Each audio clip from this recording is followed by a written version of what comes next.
Hey guys, looks like two, three of you in here right now. Sorry, I hadn't had that cough all day. Actually, I was going to say that I was feeling slightly better today, but then all of a sudden it came on me all of a sudden, which is why I always keep this Mountain Dew beside me. That's an interesting one, Texas. Another Nazi cries. Kind of creepy sounding, but I'll roll with it.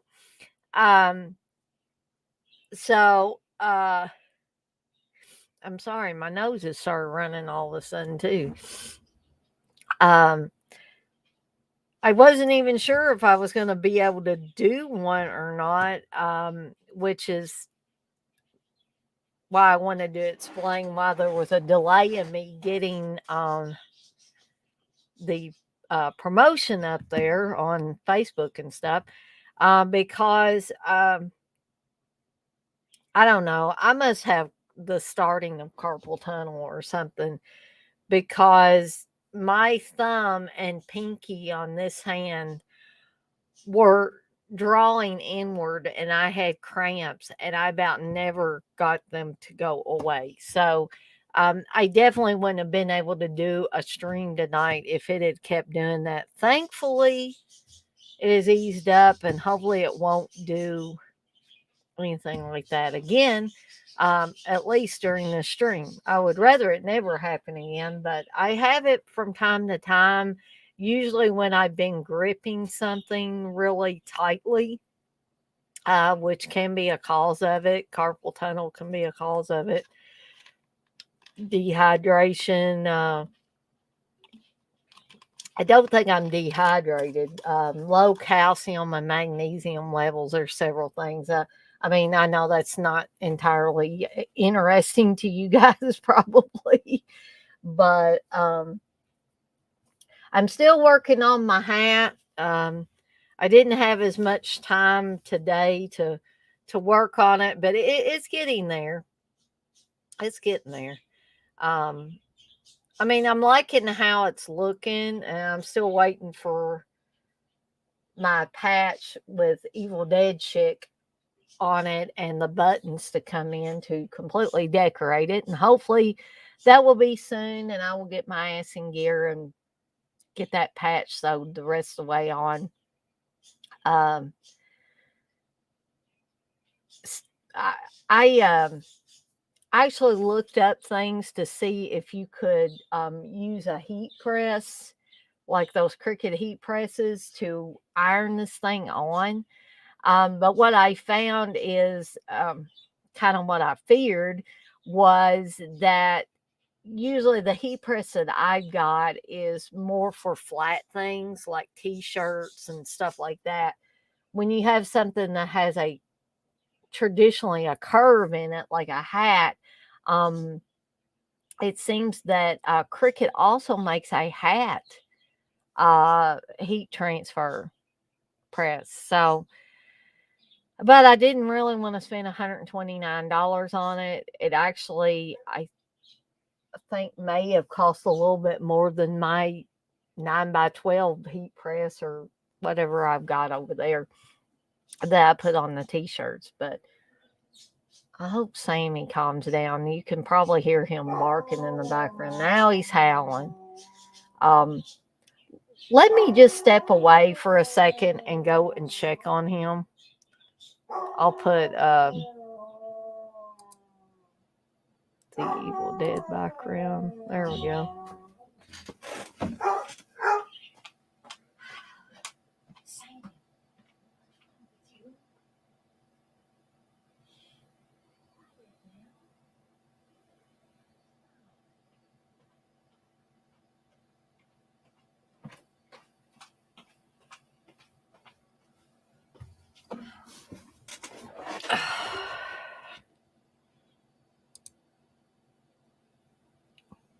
But anyway, I'm back. Sorry about that. I don't know what was making him howl exactly, but he just spontaneously starts to howl. I did get my Return of the Living Dead 4K in today.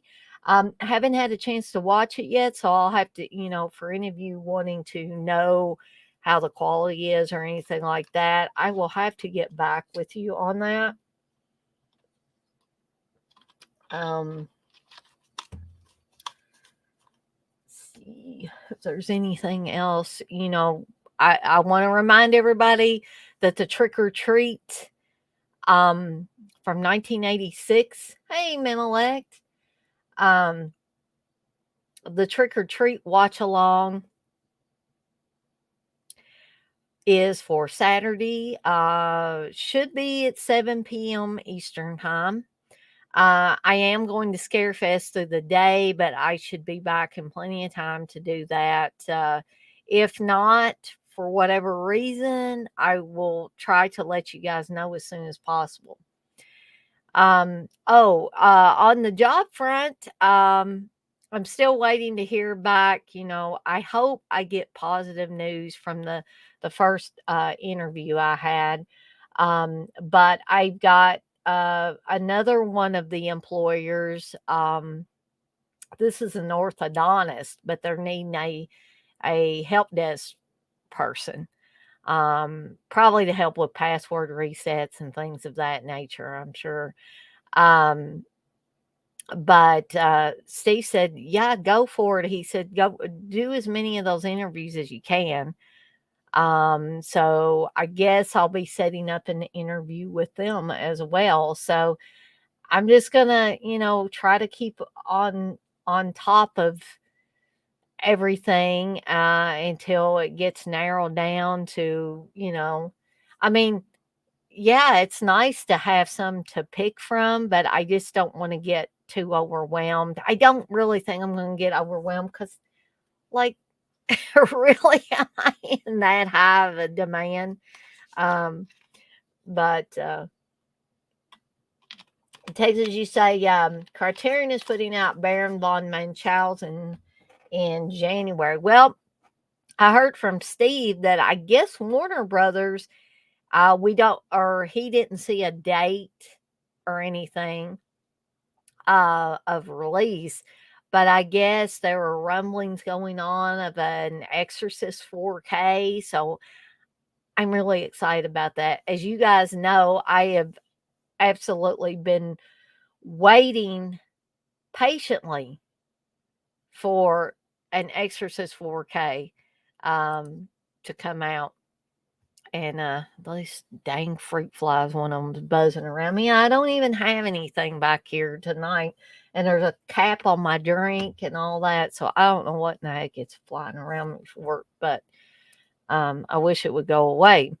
The only thing I could think of, it's attracted to the light or something like that. But and I'm sure I'll be coming up with some more uh watch alongs. I know we've got one for the first Sunday in November. I know we've already got one picked. So, and I can't really remember what that one is now, but it's on my calendar. So, um, I will remind you guys of that when we get closer to it. But traditionally, at least the last few months or so, I've been doing Saturday watch alongs every Saturday. So, I'm hoping everybody's enjoying those, and as long as everybody is enjoying them, gosh dang it, you can probably see that thing buzzing around here. As long as everybody is enjoying them, I will continue to do them as long as I've got movies to do them on, which I really don't think I'm going to run out of movies. But sorry, guys. So with all of that being said, um, I I guess I completely just lost my mind or something and forgot that I did the letter D the other night for the horror ABCs of my collection, because I put that blank thing out again and I was like, I was scrolling down on my Deadites on Deck Facebook page and I was like, wait a second, it's down here too. Oh, that's right, Danny. You're doing the letter E tonight, not D. So So I hope you weren't expecting more of the letter D because we've got E tonight. And there's not too many movies to cover, thankfully, because I know some of my other, the last two, I believe, had been over 3 hours. This, we have 9 movies, so we have less than 10 movies to cover. And I will try to go through these as quickly as possible so as not to bore anybody into a coma. Um, so we've got about 6 people in here. Um, I only see Texas and Menelec in the chat, but that doesn't mean that there's not people actively watching. Maybe they just don't want to say anything. So I'm just going to go ahead and get started with the first one, which is a Spanish horror film called Edge of the Axe. And guys, I think I've said this before on another stream where I talked about Edge of the Axe, but I don't know how I missed this daggone thing. I mean, I know of Pieces and Slugs, the Juan Piquer Simone movies. Um, I gotta put this up here, Texas. Whoops. Um, Still too many. It might be. Hey, TJ, you say howdy. Um, but again, I don't know how I ever missed this movie. I don't remember it being in video rental stores. I did never even remembered hearing about it. Actually, Steve is the one that introduced me to this movie. And now he doesn't even like it that well. You know? And he ended up, buying the Arrow release just like I did. And he was like, "Why did you buy it, Dana? I already had it." And I cannot make everybody understand why I do the things I do. Why if me and Steve are married, we're living in the same household, we've got access to each other's movies, why do I buy a movie that Steve already has? And I know that hey, Fred, you said hello, I'm here, Roku. Um, Texas, you say Edge of the Axe is good, but I figured out the killer halfway through. Yeah, I think other people have said that too. Texas, and I don't recall if I figured out the killer like the first time I saw it real quickly or not. Um, I've seen a lot of these types of movies and I kind of had inklings here and there, but I was a little bit confused about. Don't worry, guys, I'm not going to tell you who the killer is. For those of you that haven't seen it, um, I was a little confused about uh, which of two characters it actually was. And probably that was done on purpose to kind of throw you off a little bit, but I'm not going to go too much into that because I don't want to spoil it for anybody that has never seen it and might be interested in seeing it. TJ says, "Hi, bastard son of 100 maniacs." LOL. Um, so, um, but what I will say, because this is not really giving anything away, this movie has, in my opinion, one of the best opening kills um, I have ever seen in a movie. And probably if the rest of the movie had lived up to that opening kill in the car wash, I think that this movie probably would have fared better. But I will give you a little bit of a plot synopsis for this. This is from cult Spanish filmmaker Jose Ramon Larraz, who also did Vampires and Symptoms. comes this long neglected late 80s slasher classic finally unleashed on Blu ray for the first time ever. So, the rural community of Paddock County is being rocked by the crazed exploits of an axe wielding psychopath who stalks the night in a black trench coat and mask. As the victims pile up, the authorities attempt to keep a lid on the situation, whilst computer whiz kid Gerald and girlfriend Lillian seek to unmask the killer before the town population reaches zero. Nominally set in Northern California, but shot primarily in Madrid, giving the film an off kilter transatlantic atmosphere akin to the likes of Pieces. Edge of the Axe is a late entry hack and slash masterpiece from one of the titans of Spanish terror.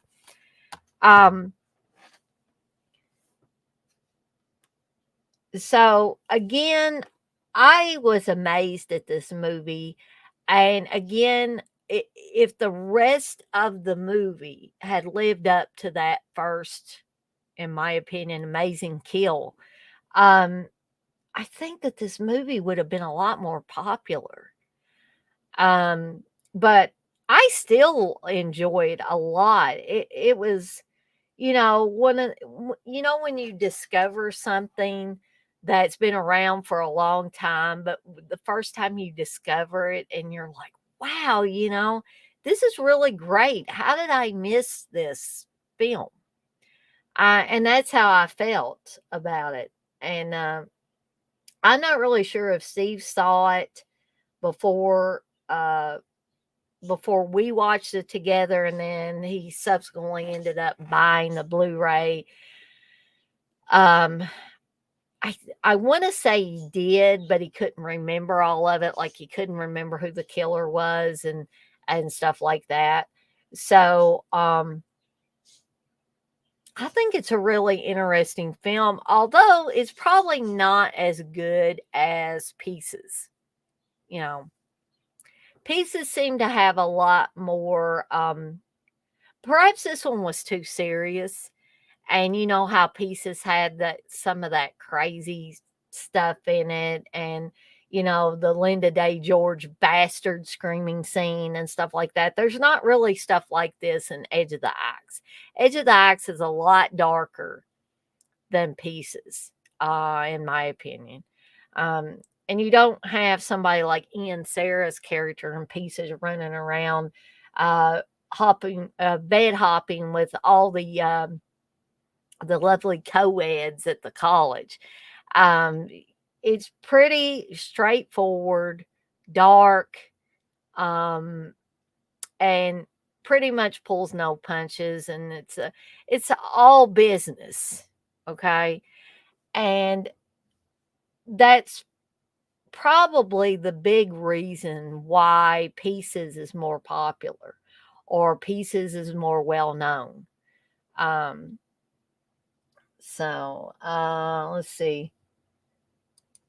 X-Ray, you said, just got home. What did I miss? Dana and meeting Jordan Peele movies are better than 100% of our films. No, if I do that, somebody better be checking my temperature or telling me to go to the hospital because something's wrong there. You actually didn't miss too much, X-Ray. I'm talking about the first film, Edge of the Axe. Um, so yeah, you didn't miss mainly me blabbing a little bit at the beginning just to allow a few more people to get in here. Um, TJ, you say, first time I saw Axe was on a VHS transfer I got from a company selling DVDs of movies not available in the US in the classifieds of Fangoria magazine. Wow. So, do you recall what your initial reactions were, TJ, to Edge of the Axe? I mean, because again, I don't know how I missed this movie. Perhaps it was really hard to find. I mean, if you're talking about finding it uh, in the classifieds at the back of Fangoria magazine, um, I mean, that sounds, pretty obscure to me. Um, but then, Steve over time, don't tell anybody, has downloaded a lot of stuff. And so, he picks things here and there, and that's what I wish I could remember if this was something that Steve had seen prior to us getting married or prior to us dating or any of that, and just kind of like forgot about it for a while and then remember, oh yeah, Edge of the Axe. I want to watch this again. And then we ended up watching it together. Um, TJ, you say it was fine. I first thought it was an Italian horror. LOL. Been a long while. Yeah, I mean, it almost sounds like it could be an Italian horror. Um, and I used to mistakenly think that I didn't care much for Spanish horror. Um, but then I think, oh yeah, right. Pieces was Spanish horror and Slugs was Spanish horror. Those were both done by Juan Piquer Smoke. Gosh. See, I haven't done that all day either, so I don't know what it is back here. It's like making me sneeze and stuff.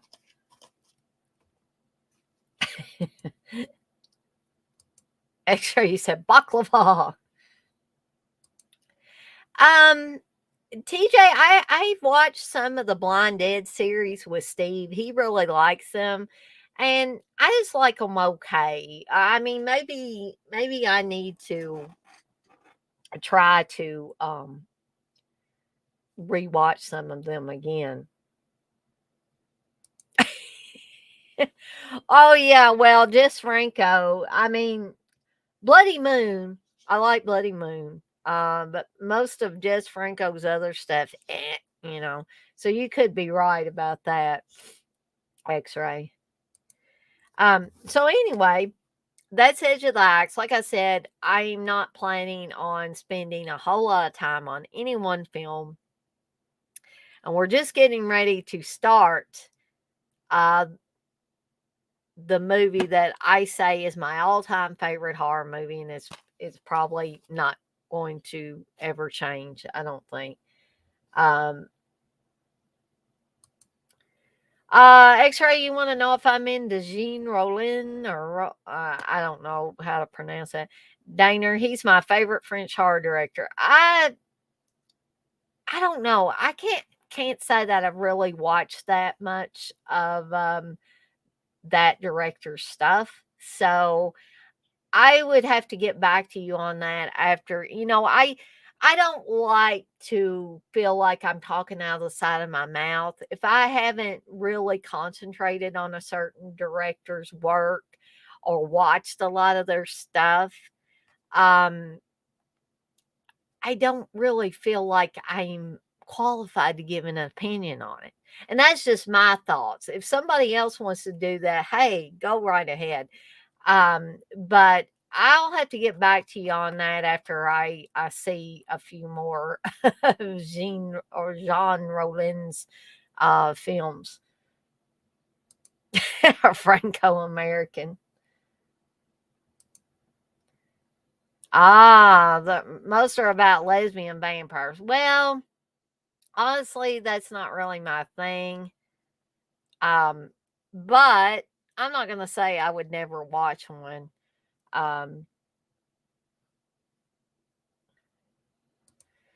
TJ, you say I saw the Blonde Dead movie on the Ghost Ship back when Elvira showed it on Movie Macabre.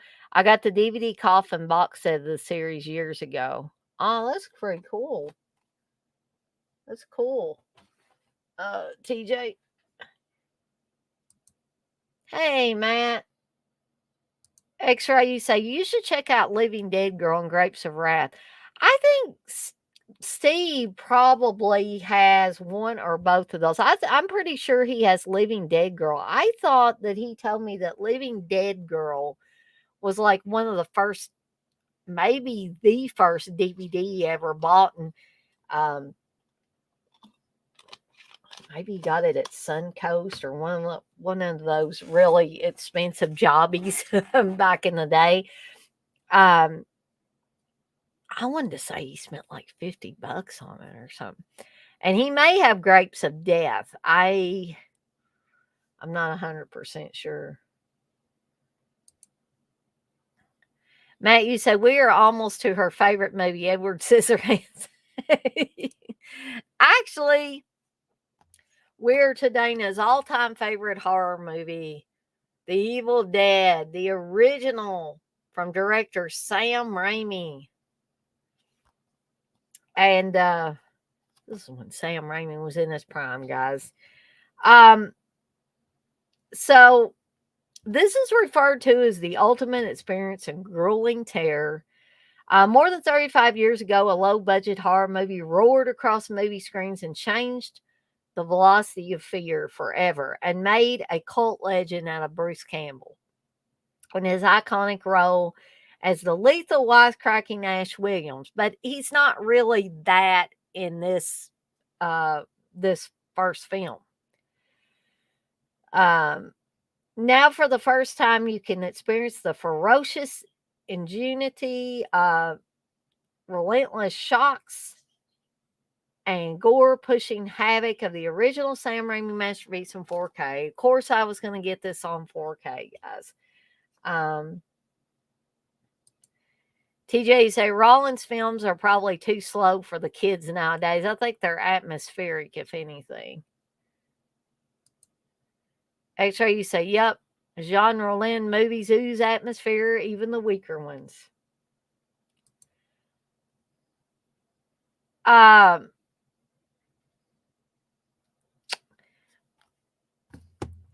Matt, you want to know, is that your favorite horror movie or favorite horror movie ever made? I think it's probably both, Matt. Um, I can't say that The Evil Dead is what got me into horror because I was watching horror before I got into The Evil Dead. I kind of fell into The Evil Dead. And I didn't even watch the original Evil Dead first. It was actually Evil Dead 2 that I watched first. And I loved Evil Dead 2. And so I said, I got to find more from this guy, Sam Raimi. And so when I was finally able to find the original Evil Dead, I mean, I was kind of shocked at first because Evil Dead 2 was starting the more comedic aspects of that series. And then that carried over, of course, into Army of Darkness, which I'm also going to talk about tonight, even though it is an A title, Army of Darkness, but it's part of the Evil Dead trilogy. So that is why I'm including it in the letter E titles. X-Ray, you said the first Evil Dead is a certified horror classic. As much as I love Evil Dead 2, it seems like it stole most of the first film's thunder. I prefer the horror edge of the first. You said probably why I didn't get into the show. I didn't think that I was gonna like the show, but I ended up liking the show a lot better than I thought I was.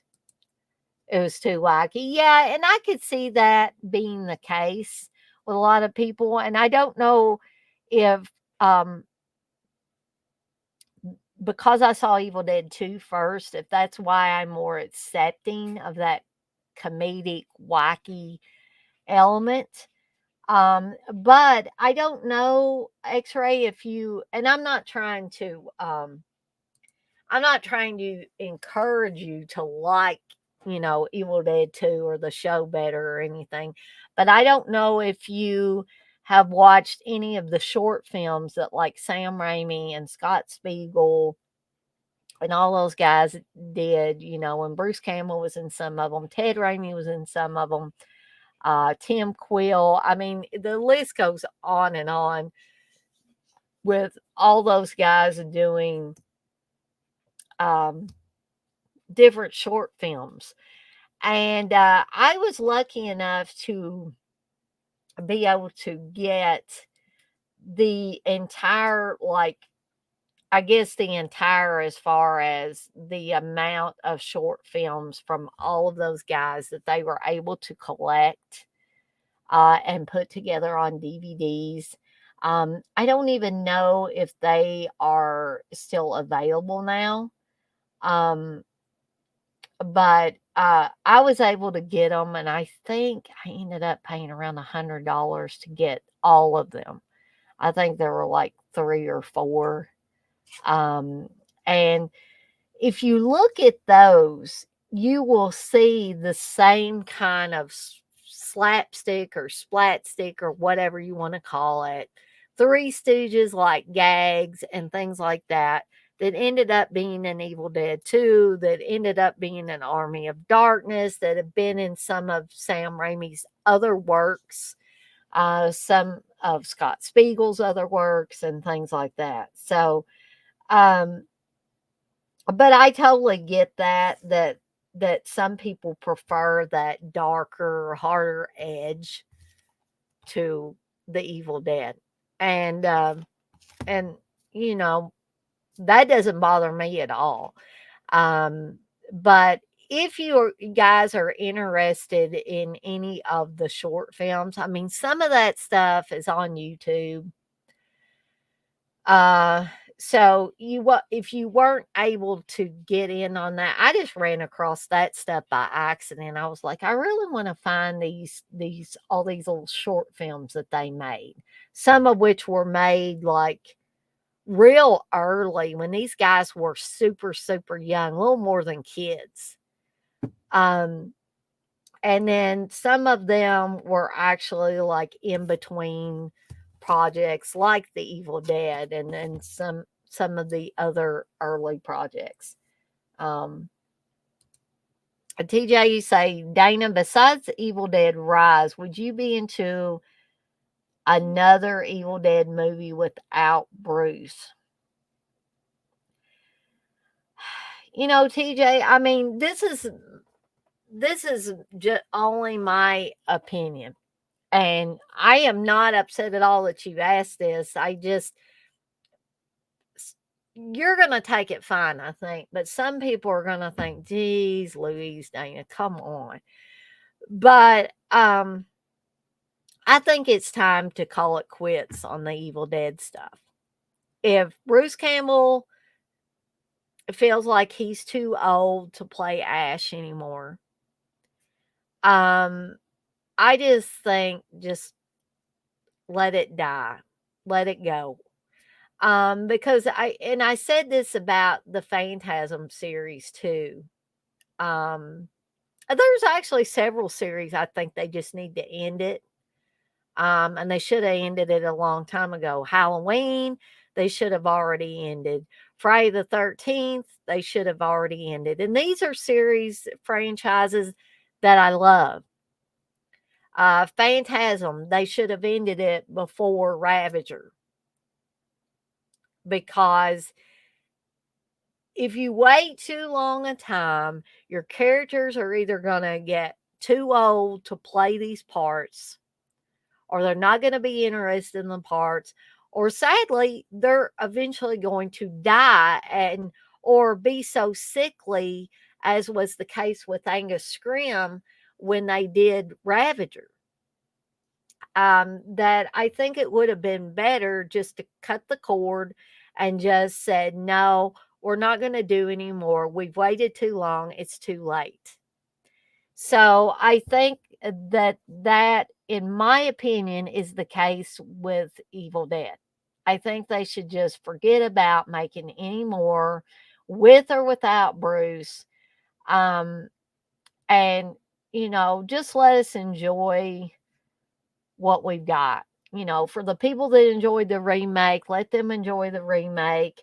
I'll enjoy my original stuff. And I did like the show while it was on, but hey, the show didn't even last that long. I thought that show would have went on for longer than it did, and it just seemed like I don't know what was the impetus for cutting it off so abruptly. Maybe some of you guys know.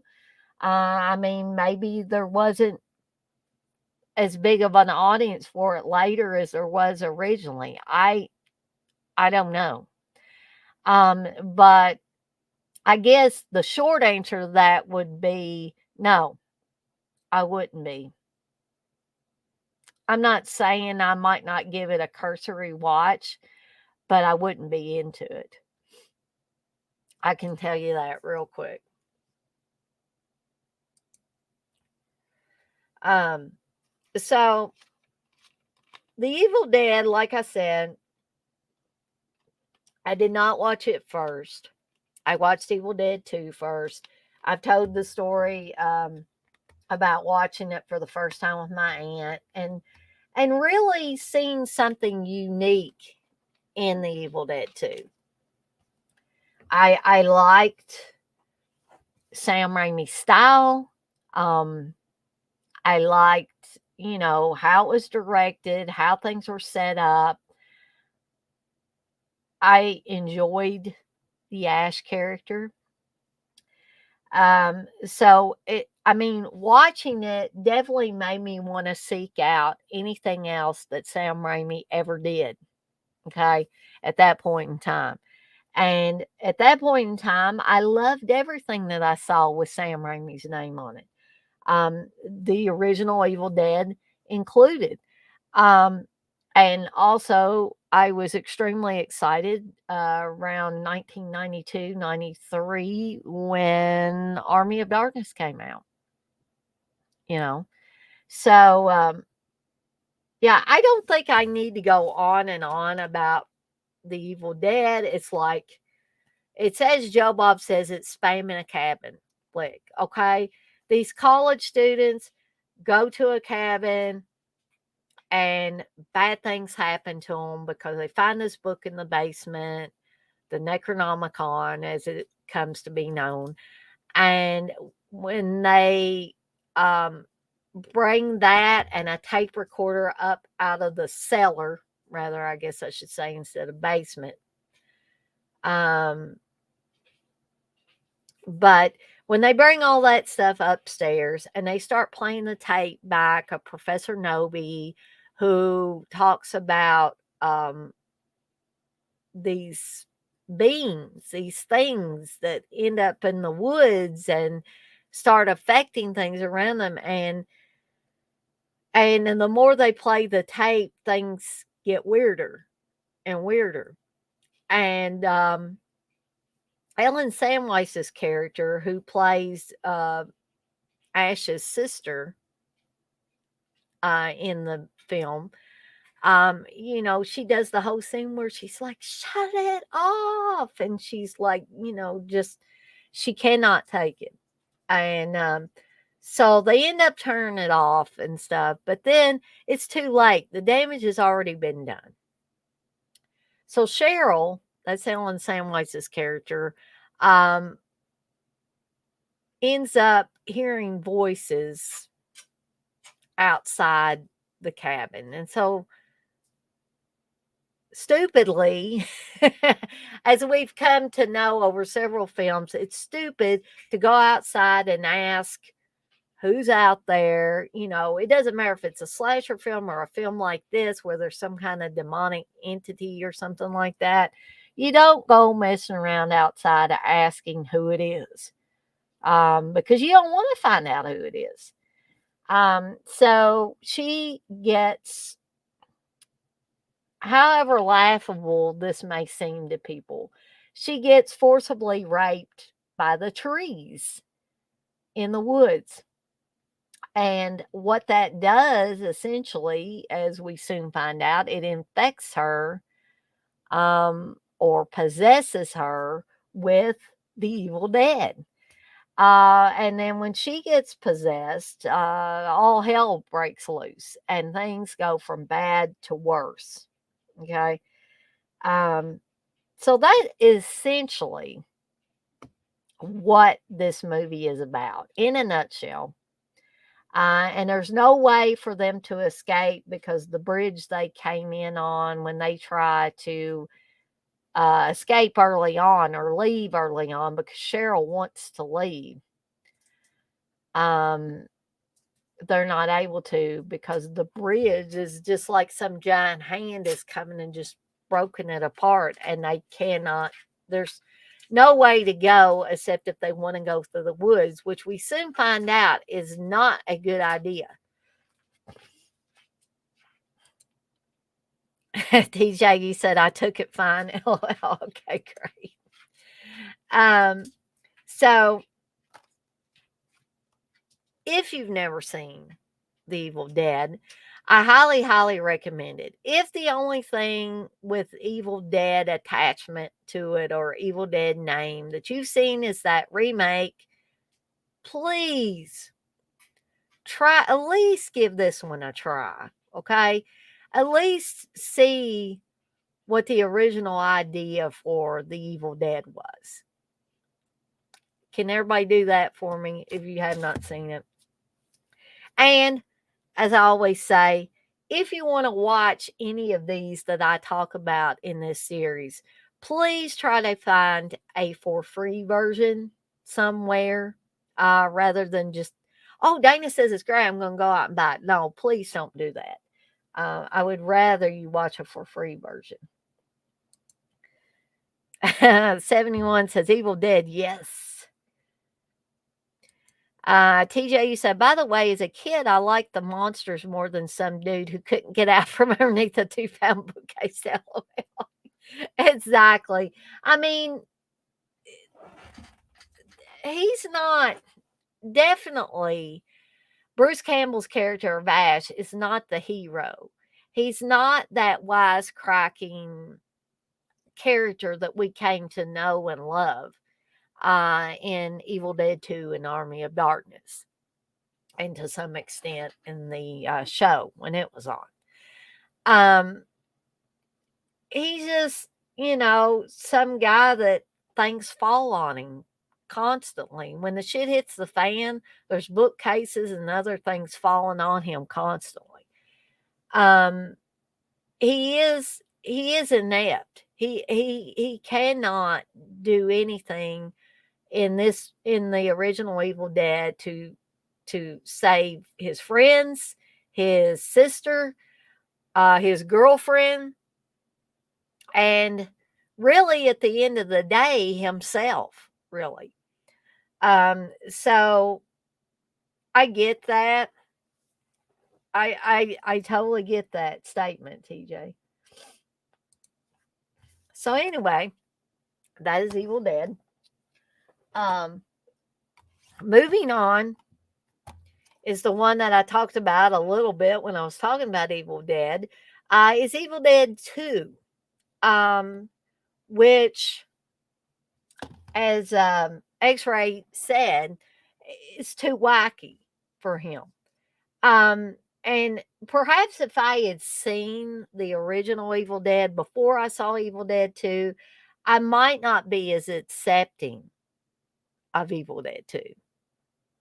But I think because I watched them in the reverse, I think that kind of allowed me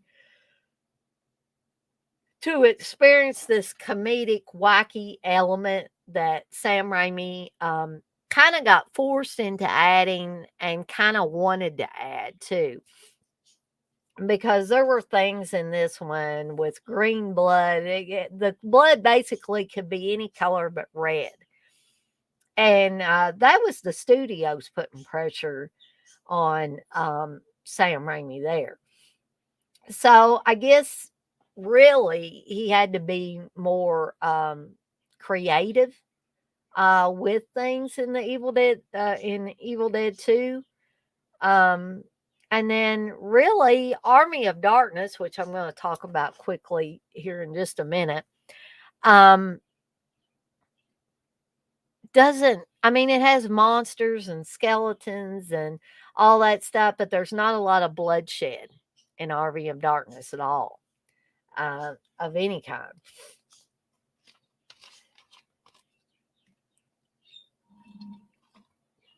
So, again, I'll give a quick and dirty plot synopsis for Evil Dead 2. After a relaxing cabin vacation doesn't go as planned, Ash is left with 3 dead friends, an undead girlfriend, and an angry evil spirit on the loose. As nightfall approaches, and guys, this isn't really a very accurate description because it talks about him having three dead friends. Okay, so the thing you got to remember about Evil Dead 2 is that it basically is a retelling minus a few characters of the first film. Okay, so actually, he doesn't have any 3 dead friends or anything like that. What he has is a whole new girlfriend who he brings to this cabin, and then things go awry from there, pretty much in a similar vein to how they did in Evil Dead. Only, like I said, the studios put pressure on him not to use any red blood or very little red blood. And there were other things that they said, well, you got to ease up on this and yada, yada, yada.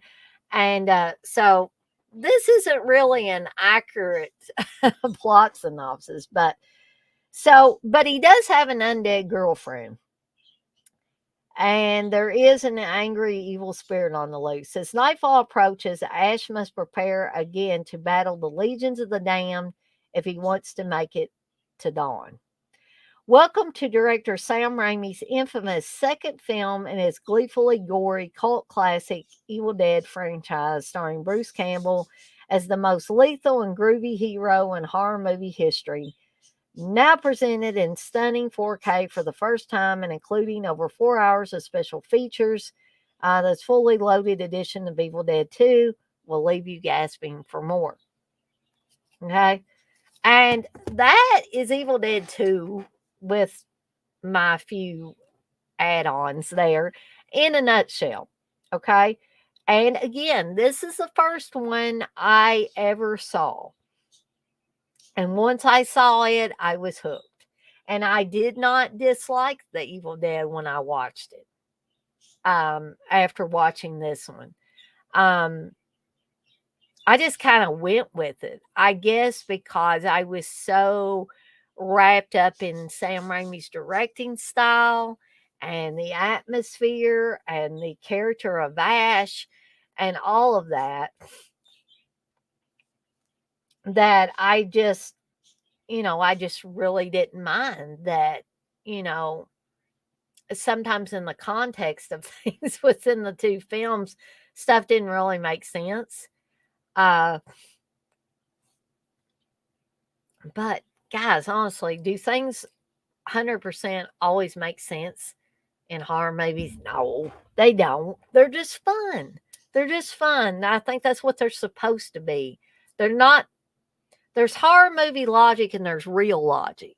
Okay. And so that's why, with this series especially, I just rode with it. Just roll with the punches. TJ, you say he gets wackier each movie. Actually, Bruce plays him differently each time, including the TV series. Yes, it's almost like he's playing a totally different character each time, but it's still called Ash, or the character is still called Ash.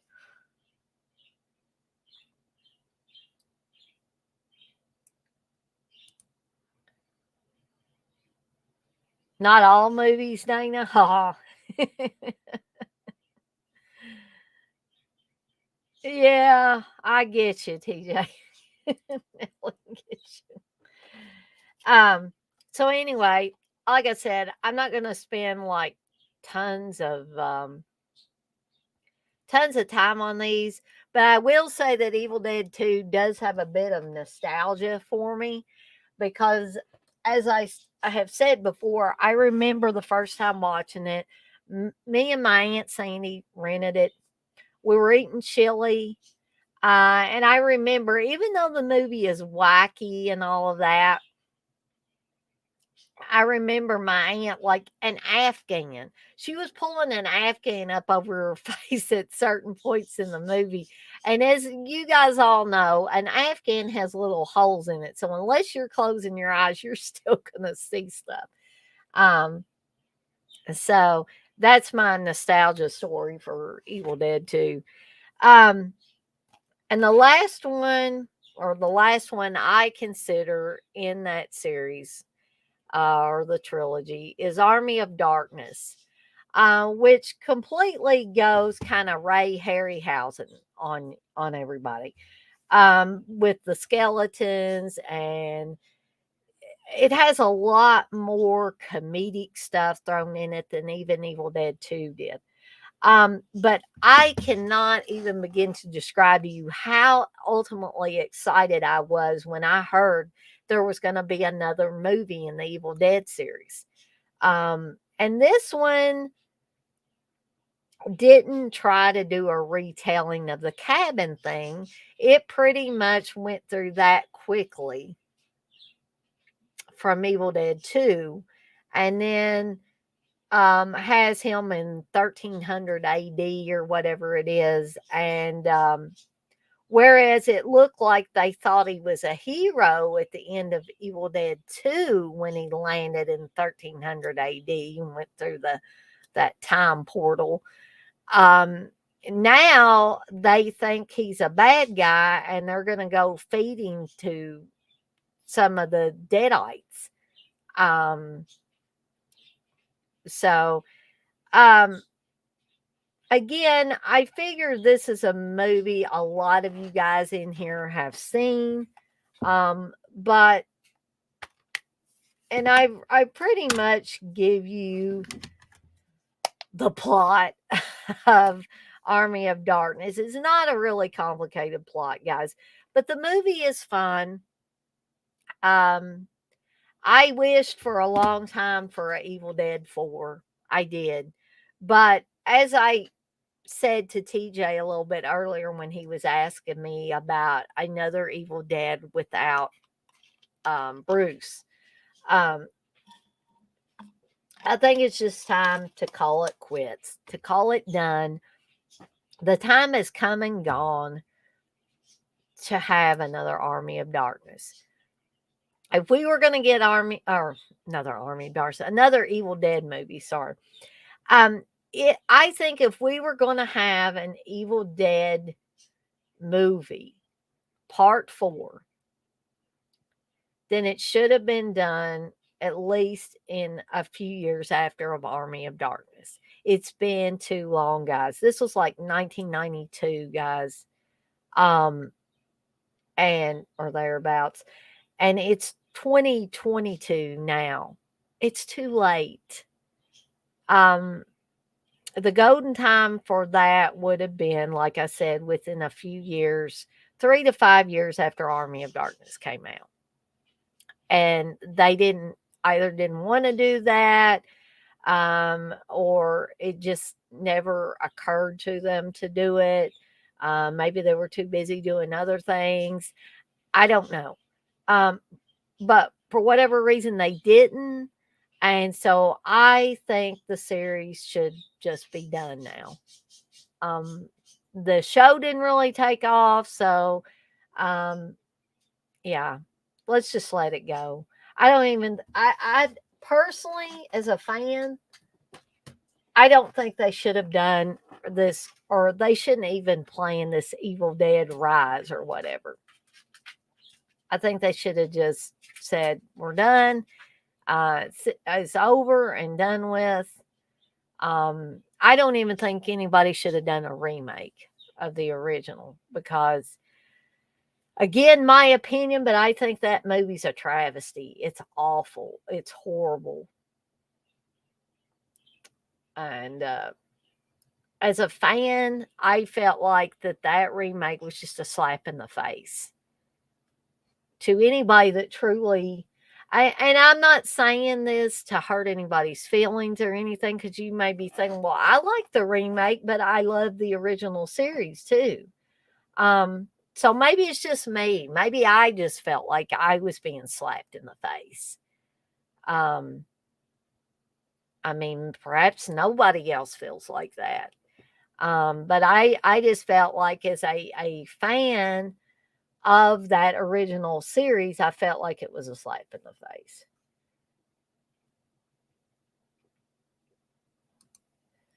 71, you say, I like Army of Darkness too. Cool.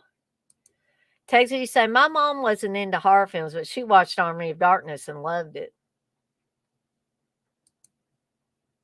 They would destroy it.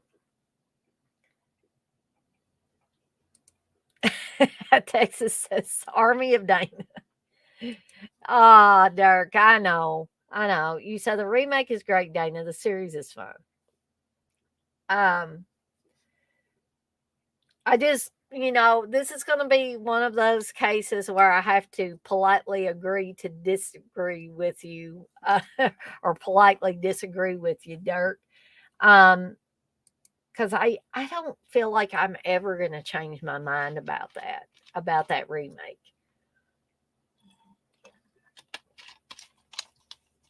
So now that we got Dana's favorite horror movie series out of the way, or favorite horror movie out of the way, we'll move on to the next one in my stack, which is Evil Speak with the great Clint Howard.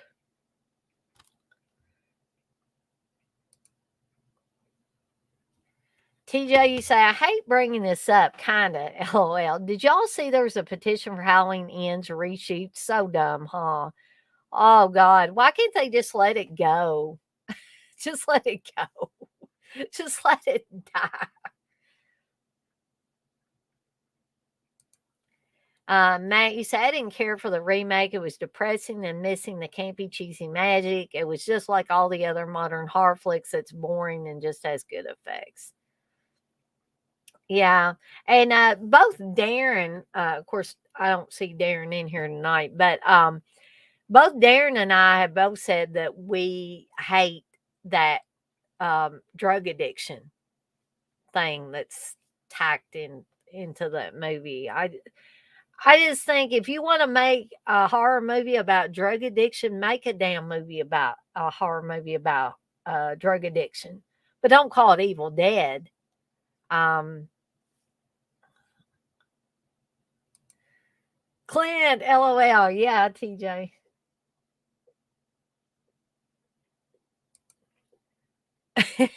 They need to end the Halloween ends, don't they? 71. X-ray, you say horror fans have become cringe. Some of them have, sadly. Dirk, you say, yeah, that's fine. The remake just hits different for me because I was going through recovery, but still holds up for me. And I get that, Dirk, and I completely support you on that. And there may be other people maybe that were going through a similar situation at the time that that remake came out, and it really resonated with them. Because, a lot of times they do refer to drug and alcohol abuse as like personal demons. So I totally get that and understand it. Um, I just don't think I'm ever gonna be able to be somebody that says that they like that remake. You say we won't ever agree on this movie, and that's okay. But we agree on other movies, though. TJ, you say right at Texas. The logistics alone makes no sense. Like those petition people are going to write it. Ha ha. So for any of you that have never seen Evil Speak, again, I'll give you a quick and dirty plot synopsis on this. Life sucks for Stanley Cooper Smith, played by Clint Howard, a teenage outcast who's bullied by everyone at a strict military academy. When Stanley discovers the crypt of a 16th century Satanist beneath the chapel, he creates a computerized black mass that unleashes unholy revenge upon his tormentors. Now all hell is about to break loose. Co starring Joseph Cortez, American History X, Charles Tyner, Cool Hand Luke, R.G. Armstrong, Children of the Corn, and Don Stark, a very young Don Stark from That 70s Show, Mr. Pinciotti, um, and Lenny Montana, The Godfather, Richard Mole from House, and also from Night Court, and Haywood Nelson from What's Happening. Evil Speak is not for the faint of heart. Prior to its U.S. theatrical release, the distributor of the film requested that the graphic violence be cut to avoid an X from the MPAA. The film has been completely restored from a newly discovered 35 millimeter interpositive source, including all of its long rumored scenes of bloody carnage. This new edition includes all new extras, including a new commentary by producer and director Eric Weston. So, yeah, this is in the early days of computers, and that's not really why I like it. I think Clint Howard is awesome in this as the put upon, bullied military school kid who was unfortunately orphaned.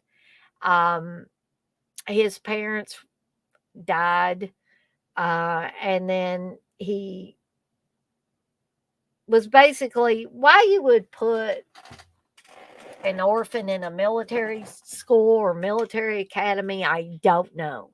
I mean, a similar thing was done um, in Child's Play 3 with Andy's character, um, not played by Alex Vincent. Um, and I never did understand that because why would you put somebody that has been through so much already in a military school?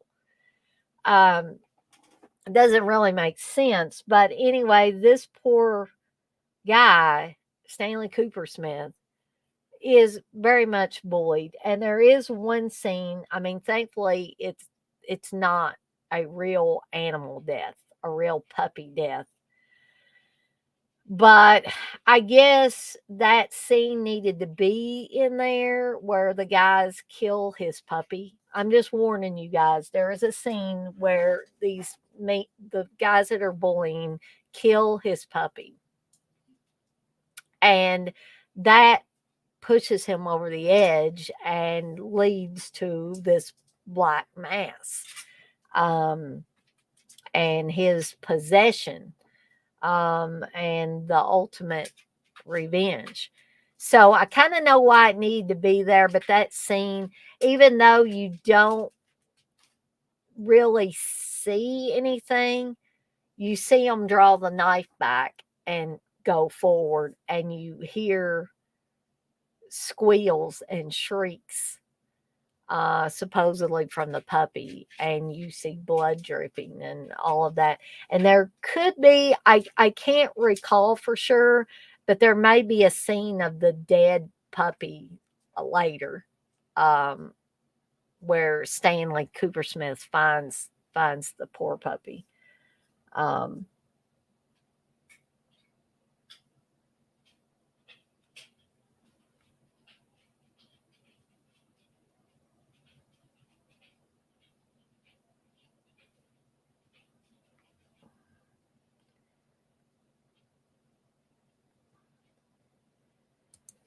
Actually, so the ending of Evil Dead remake would have been better if the entire film was just one big drug freak out and she killed all her pals.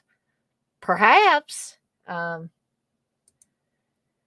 you say, yeah, I mean, it isn't the worst remake, but I just don't care for a lot of these new horror movies or the actors. The effects are cool, but that's all most of them have to offer. Actually, you say, I watched a print of Evil Speak in theaters years back. I think it must have been an edited version because it felt they cut away whenever things were going to get nasty.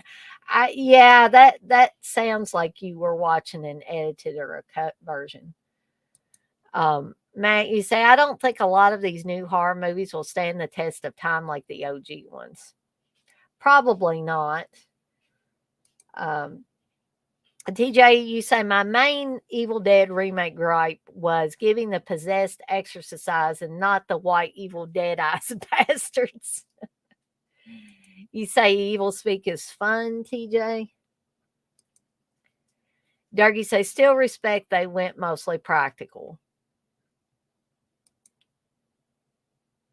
Actually, you said Clint Howard is the more talented Howard brother. Matt, you say Ice Cream Man is my favorite Clint Howard flick. I enjoy that one as well. A lot of black humor in Ice Cream Man.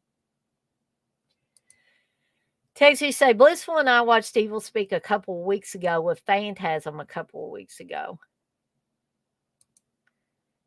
TJ says at Texas, were those movies first time views for either of you? And Texas, you say just for her. Actually, you say I was 100% behind Clint's character in that movie. He got fucked with. Yeah, and like I said, even though the puppy killing scene is very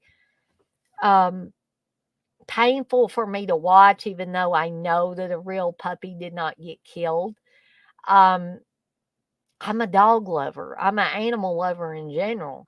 And I know why it needed to be there, but it just feels like somebody stabbed me in the heart when that scene comes up. And there have been times where I've just speedily fast forwarded past it or skipped past it, just so I don't have to, go put myself through that. Um,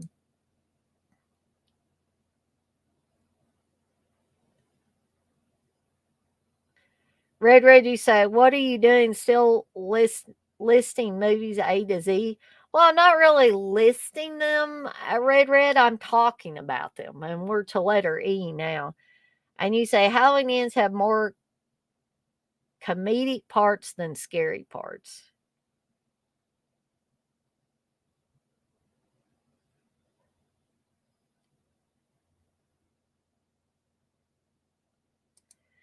TJ, you say Evil Speak does give off a little bit of a TV movie vibe. Yeah, a little bit, TJ, until the shit hits the fan, and especially when you're watching the unedited version. X-Ray, you say Clint Howard is a believable nerd. Too many nerds in '80s movies were practically heartthrobs wearing glasses. TJ, you say, by the way, Friday Joe Bob comes back for a Halloween special with Cassandra Elvira Peterson. Ooh, thank you for reminding me of that, TJ. I'm looking forward to that.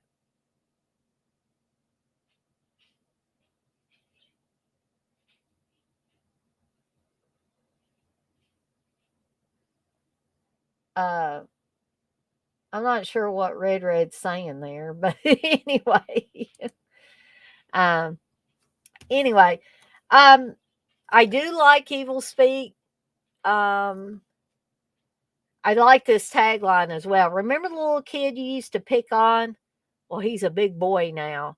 Um, and I don't really think that anybody could have played this part of Stanley Cooper Smith like um like Clint Howard. I know. Clint Howard started losing his hair early, and he obviously looked older than he was supposed to be playing. Yada yada yada. I know,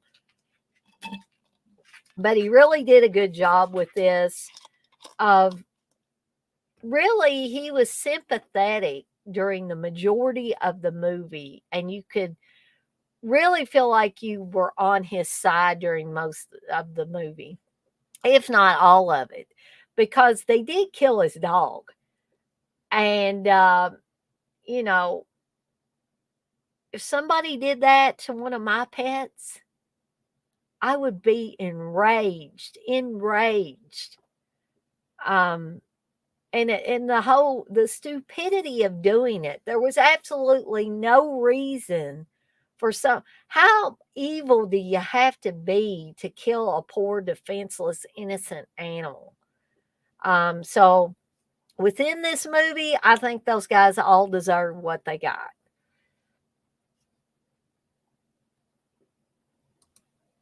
Dark, you say Evil Speak is better than Ice Cream Man? Um, I mean, I guess although I like Ice Cream Man, I still would say this is probably my favorite of the two. Dirk, you say, Red, you drunk?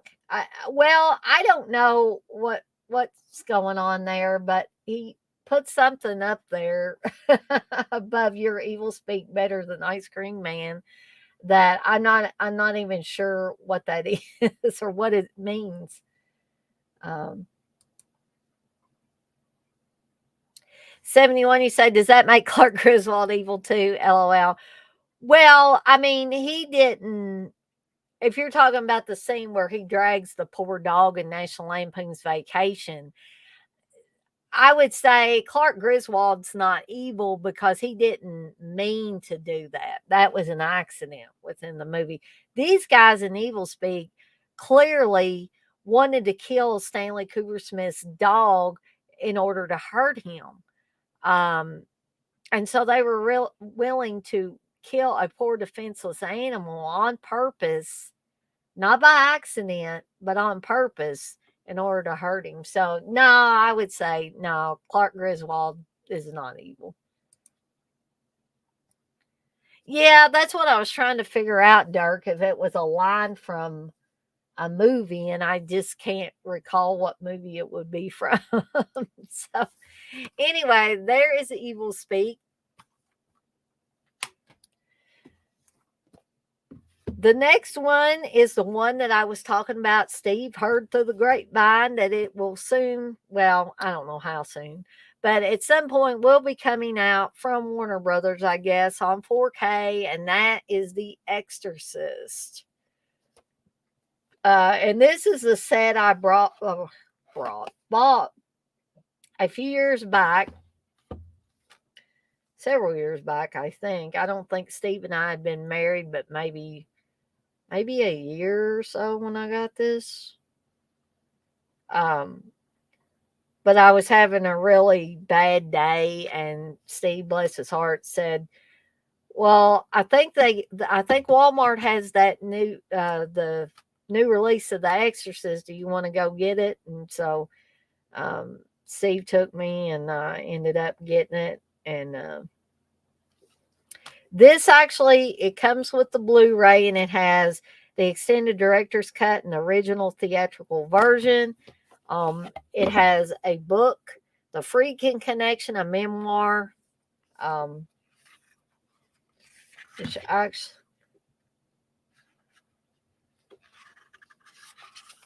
and it talks about several different things about The Exorcist, the original case that this is supposed to be based on. You can see some pictures there. Of the makeup effects and things like that, stuff about the soundtrack. It's just a really cool little book. Uh,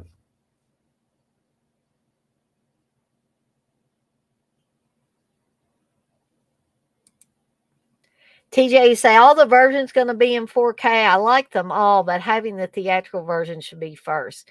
I'm not really sure, TJ. If I find out any more information on that, I'll share that with you. But Steve just verbally told me when he came home today that he saw, I think maybe he saw it on Twitter or something, um, about it. You know, the only thing that bothers me about my new Return of the Living Dead can cooler is that it's so heavy that I think I've still got more of a soft drink in the bottle, and I don't. And I'm like, why am I not sipping anything through the, why am I not getting any liquid through the straw? And it's because the bottle is empty or nearly empty, but this thing just makes it feel a lot heavier. Um, so I would I would like all the versions to be in 4K, but I don't know if that's gonna happen. But I do get you saying, I like them all, but having the theatrical version should be first. Red, you say it's subjective. It's when the kid steals Michael Myers' mask. I busted out laughing. Oh, okay. Okay. I get it. Dirk, you say, have you seen the 4K is coming? Many different releases. Yeah, I mean, if you're talking about The Exorcist, Dirk, yeah, Steve told me today, I think he saw on Twitter that it was coming out uh, in 4K, but he didn't know when. Um, 71, you say, I'm afraid to watch that in my house.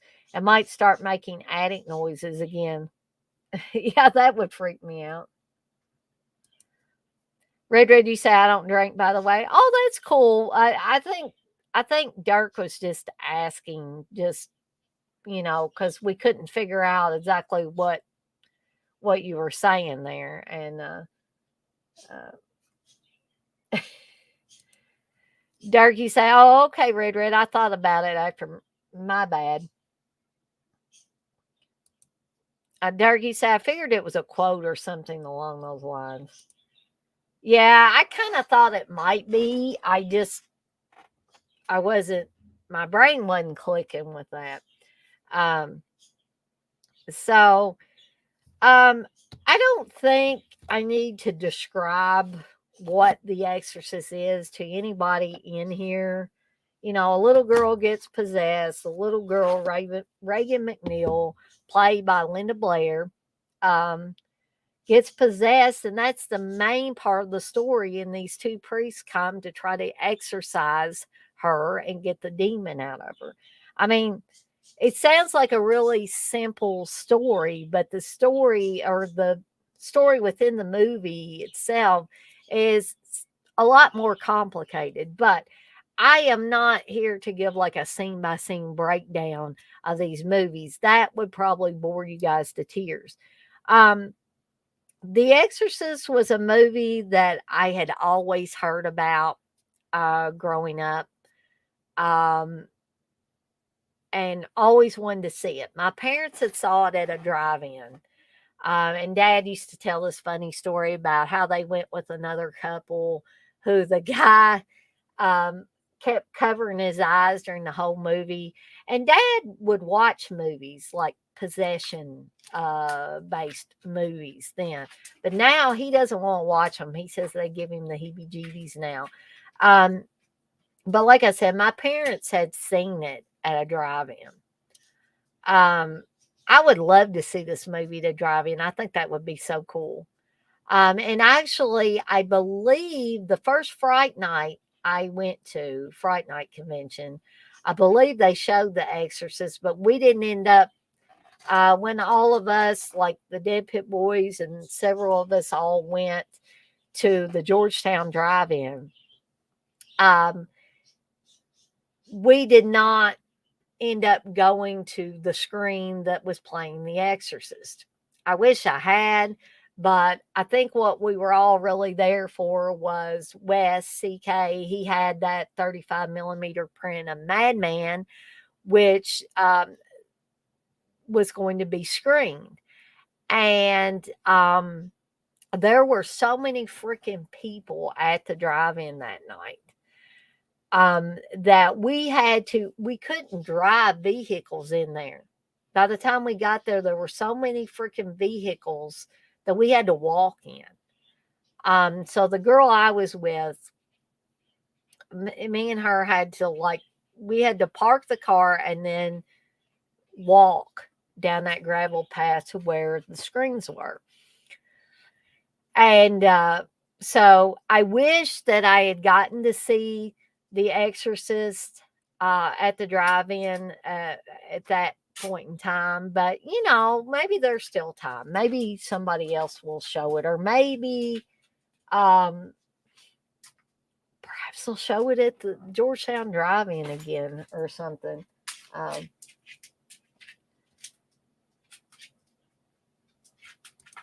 Middle-aged, you say you don't drink either? Well, I hope it doesn't offend anybody if I ever drink. I know it doesn't Dirk. I think when I drink sometimes, I mean, Dirk gets a little amused at me. But I try not to overdo it anymore. So, Matt, you're not a fan of any of the Exorcist films. That's cool. They're not some people's thing, and I totally get that.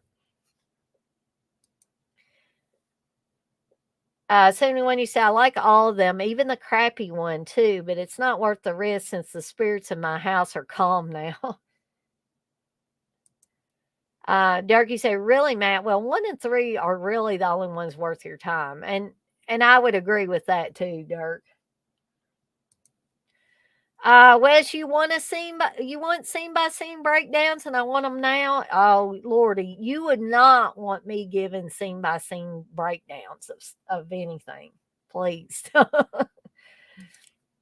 Matt, you said the first and third one are okay, but I never go back to rewatch them. They are one and dones for me. Dirk, you say Tubular Bells is the shit. When I hear that, the memories come a flooding. Me too, Dirk. I mean, I cannot listen to Tubular Bells without thinking of The Exorcist and watching The Exorcist. Um, yeah, I'm not really gonna get into that, other than to say Kim was really upset that night. That's the only thing I'm gonna say about it. You can say whatever you want, but yeah, unfortunately, Kim, the lady I was with, she was pretty upset. And that's all I'll say about it. Matt, you say, Dana, have you checked out Edmund yet with William H. Macy? I need to, Matt. I just have not had a chance to. 71, you say, I am offended I can't drink, but not by your drinking. Okay, gotcha, 71. Um, okay, Wes, you say, I'm offended when you drink out of a bottle with a straw. That just don't seem right, Dana. Now, you're probably mostly, if not all, saying that in a joking manner, Wes, but I'll explain to you why I drink out of a straw from a bottle. And I do it from cans too. It's because over time I have had so much of a problem with my teeth, that I am trying to keep as much acid off of my teeth as I can. And however insane this may sound, I figure if I drink the liquid from these sodas through a straw, it will have less of a chance of getting on my teeth than if I'm just upending the bottle and drinking it. Okay. Durkee say maybe David Gordon Green will make one to match the first in an alternate reality. LOL. Oh Lord. TJ, you say all these guys hating on tap dancing.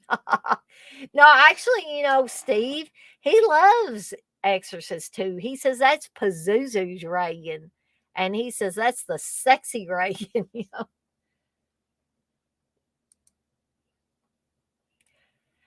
Yes, Matt. I will talk briefly about Evil Laugh um, tonight. Thank you for reminding me. As I said when I started this series, these are primarily being pulled off of my Blu ray and 4K shelf. Unfortunately, Evil Laugh is not one that is in either of those formats that I'm aware of. And I'm too much of a lazy ass to go way back there, get behind the guinea pig enclosure, and pull out my Evil Laugh DVD. But I will talk about it. And thank you for bringing that up. I will actually talk about it after I talk about The Exorcist and The Exorcist 3. I will take a break from the last two and talk about Evil Laugh. 71, you say straws are good if you're looking for a good buzz. Oh, okay. Durkee said, I was a power drinker. My hide came out and locked me up in more ways than one. See, I that is why I have tried not to go overboard with the alcohol anymore. I did it at least 2 times during me and Steve's marriage, and it came back to bite me in the ass. And I have decided that I, I don't need to go crazy with it. And if I'm going to continue to go crazy with it, I don't need to be doing it anymore. So that is why I'm trying to remain calm and try to be sensible with it and try not to drink when I'm upset, because usually the times that I've drank when I've been super upset is when I went overboard and ended up being sick for the next 3 days. So, although I still drink, I'm not going to be a hypocrite and tell you that I have quit, because I have not quit drinking all the way, but I definitely don't want to make myself sick anymore or acting like an idiot like I probably did during that Champagne and Bullets watch along. I don't, honestly, guys, I don't remember a lot of that, so I hope I did not. Dargy says, Steve. He does. He does love The Exorcist too. May, you say, I had holes in my front 2 teeth from drinking Mountain Dews. They said the acid in the citrus sodas are the worst for your teeth. And I've heard that Mountain Dews are worse all the way around. They're worse on the caffeine. They're worse, as far as affecting your teeth and all of that. She said, Movie Junkie John is in here. He agrees with me that the Filet-O-Fish sandwich is where it's at, pal. Well, if you like Filet-O-Fish sandwiches from McDonald's, but honestly, Wes, I don't like too many things from McDonald's these days. Um, I don't like their hamburgers. I don't like their fries. Um, about the only things I like are, and I wish they would bring the damn cherry pies back, because the cherry pies were the best, but I will eat their apple pies and their milkshakes and chicken nuggets and their breakfast I like. But that's about the only things from McDonald's that I like.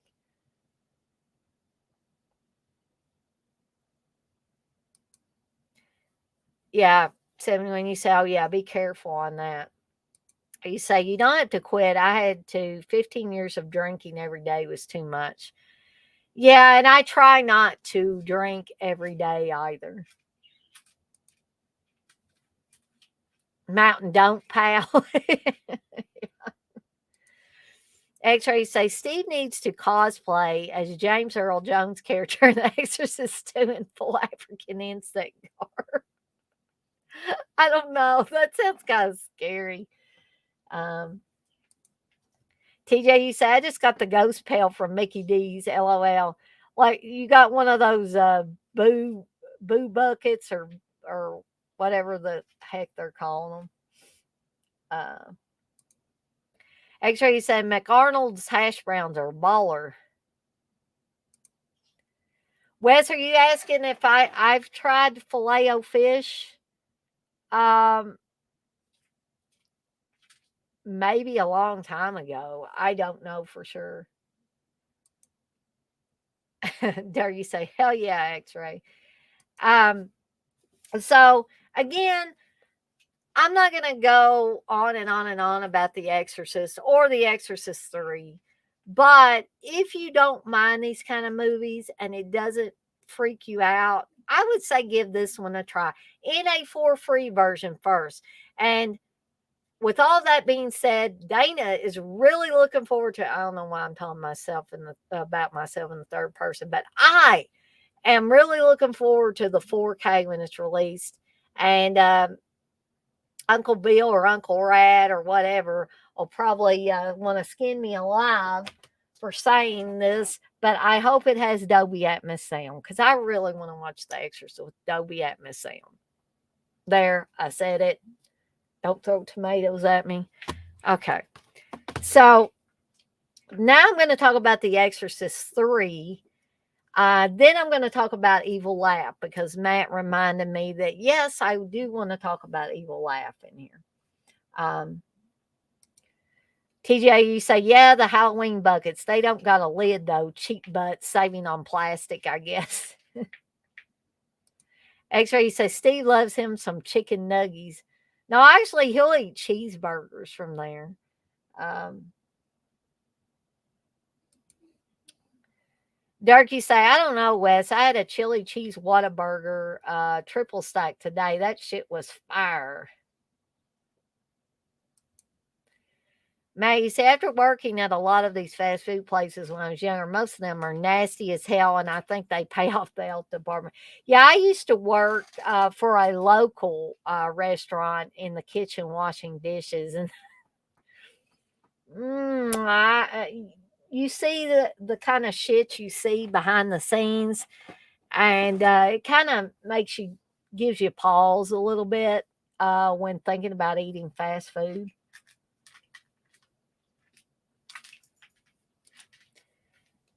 What did she say? Uncle Bill once compared Blu-ray to Crystal Pepsi. So, yeah, but we don't want Uncle Bill to get pissed again. TJ, you say, I like Wendy's chicken tenders better. Yeah, or I love those chicken strip baskets that Dairy Queen has. Oh, good old DQ. Um, but moving on to The Exorcist 3. Um, I love The Exorcist 3. Actually, Arrow in the Head said this is the true Exorcist sequel. Um, I would probably agree with that. So, for more than 15 years, Police Lieutenant Kinderman, played by George C. Scott in this movie, has been haunted by the death of his friend, Father Damien Karras. Now, on the 15th anniversary of the exorcism that claimed the priest's life, Kinderman's world is once again shattered when a boy is found decapitated and savagely crucified. It's just the beginning of a nightmare series of bizarre religious murders. The brutal murders bear the hallmarks of the infamous Gemini killer, who died in the electric chair 15 years earlier. But when a psychopath claiming to be the Gemini killer reveals intimate, gruesome details that only the true killer could possibly know, Kinderman is confronted with a horrifying truth that he cannot explain and that will shake him to the core. So, The Exorcist 3 is author and filmmaker William Peter Blatty's personal vision of what followed after The Exorcist. Like the original, The Exorcist 3 combines elements of a detective story, a theological puzzle, and an unforgettable study in terror. And this is actually written for the screen and directed by William Peter Blatty, the author of The Exorcist. And this is pretty much based on another one of his novels, Legion. And I read Legion. It's been years ago, but it was another really good book. I read both The Exorcist and Legion. Red, I that was a watch along that CK set up. So I guess you would have to ask him where that is or if that is even still around and available to watch. Matt, you say, I love that rant UB did. He was right, though. Yeah, he was right on with a lot of things. Darky, say, are you going to become the creepy radster, CK? Say it ain't so. Uh, Dirk, you say dead pit, red. Um, I just didn't know, Dirk. I didn't know if CK still had that up or not. Gosh, I'm almost embarrassed for anybody to see that or hear my stupid ass that night. Um, so this The Exorcist 3 is really, really good. It's really, really well made, and well acted. Brad Dourif is in it too. Um, and I don't know. I like it. I mean, for me, it's almost right up there with the original Exorcist as far as quality and the acting and the scares and all of that. There are some creepy ass moments in here, um, that kind of do rival the Exorcist in places. For instance, when the possessed woman is crawling around up on the ceiling and things like that, and different people are getting possessed and trying to kill both Kinderman and his family members. I mean, yeah, it is a very well made but very bizarre and creepy movie too. Turkey say probably on Ted Pit Patreon. So yeah, again, I recommend both The Exorcist and The Exorcist 3. Again, if you've not watched either one of them ever and you want to, please find a for free version to watch first before you think about spending any money. Okay, so now, thanks to Matt reminding me, I'm going to talk about Evil Laugh before I talk about these last two tonight. But before I do that, this gal is going to have to run to the restroom.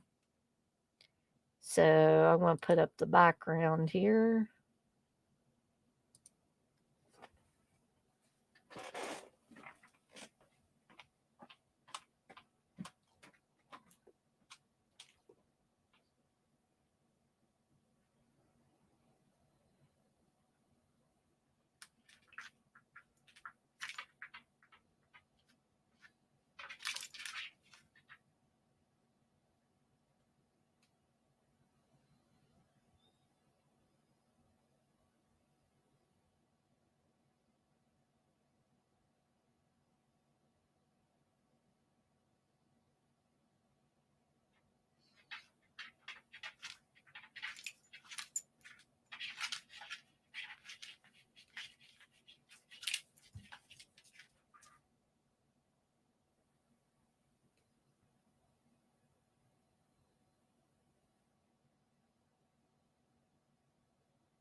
Okay, guys, I'm back. Um, and I had to get some Mellow Cream pumpkins because I need a little something. Brandon, do you need some help, buddy? Sorry, guys.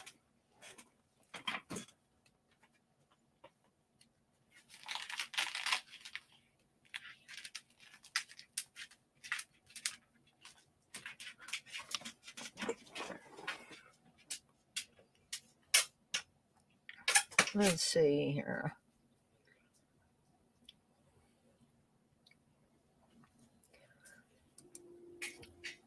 Dirk, you say Exorcist 3 is Durf's best role. Chucky ain't got shit on the Gemini killer. Matt, you say, someone tell Uncle Bill to make a video reviewing the slipcover of the Return of the Living Dead 4K. mm. So, anyway, I'm going to talk about Evil Laugh real quickly here. And I do believe we had a watch along for Evil Laugh not very long ago. And I can't recall who all was in there, unfortunately. So, please forgive me. Um,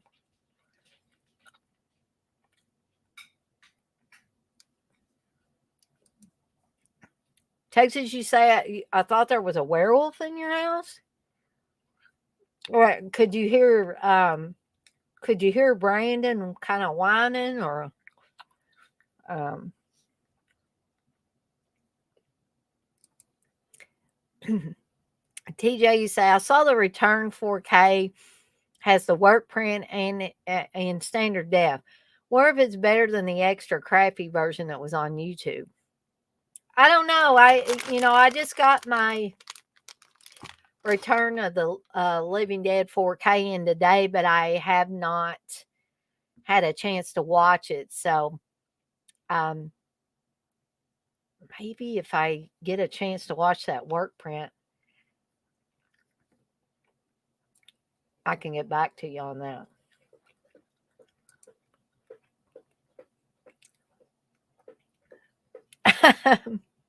TJ said Texas werewolf. There, Dana, huh? Oh, all that tearing of the bag, like the rattling of the bag. Sorry about that. Um,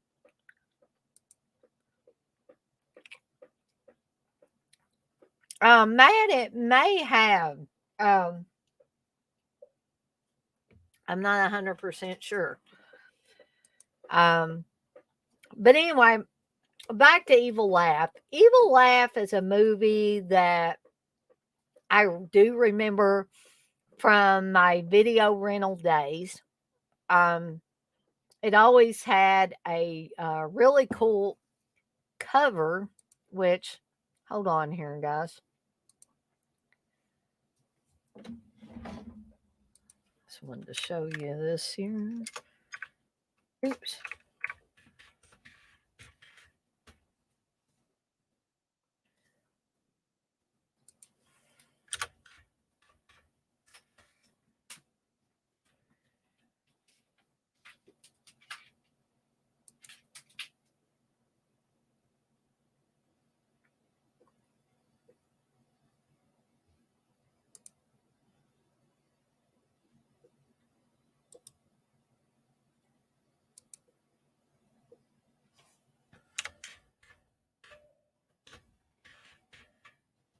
Oops. I can't spell today. But I wanted to show you guys this cover. So hold on here.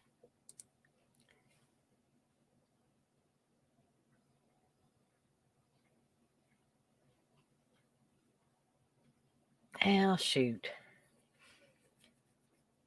Well, okay, just to save time because I'm going to have to make that as a slide, and I'm too lazy to do that tonight. Because maybe Wes can tell me a different way to do it, but to show pictures, I have been having to make them as slides in PowerPoint. Like I said, I'm too lazy to do that. All right. So if you want to see what the box cover look like, um, or the box cover that I remember seeing, had a girl in cut off jean shorts, and it looks like the Grim Reaper or something behind her, or with an axe. And that cover always intrigued me, and made me want to rent it, of course. So I ended up taking it home, and I must admit there are some goofy things in it. I'm sure I talked about several of those goofy, wacky things when I did the watch along for Evil Laugh. But it tells the basic story of Martin, who they never show Martin. They never go back in time and show things about him. A story is just told, kind of like in an urban legend type of way, about Martin, who was a teenage boy or a college student or something that helped out at an orphanage, I believe, and he was not liked by the kids at this orphanage. And so they um, decided to, he was mean to them and they didn't like him. So several of the kids said that he molested them. And before they could find out that Martin didn't molest these kids, his father killed himself. And I